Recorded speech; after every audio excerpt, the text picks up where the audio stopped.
cross-extension reflex. What is it? Cross-extension reflex is a withdrawal reflex. When a painful stimulus occurs, such as stepping on a nail, the flexors in the withdrawing limb contract and the extensors relax, while the other limb does the opposite. Let's look at a simplified version of a cross-extension reflex. Step 1. You're about to take a step with your right leg onto a nail you are unaware of. Step 2. You step on the nail. Step 3. Your right leg begins to flex to remove your foot from the nail, while your left leg begins to extend to steady your balance. Step 4. Your right leg is flexed and your left leg is extended. Pretty simple, right? Let's go a little more in depth.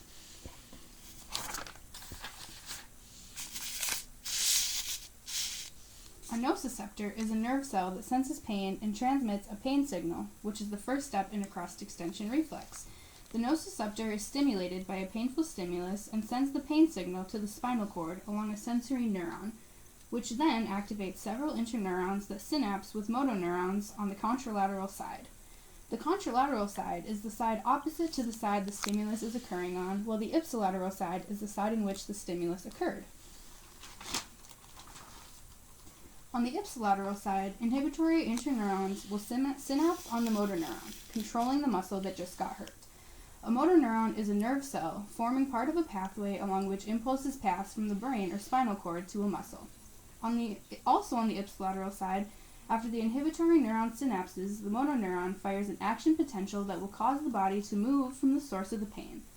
On the contralateral side, the inhibitory interneuron synapses on the motor neuron for the muscle, thus preventing it from contracting.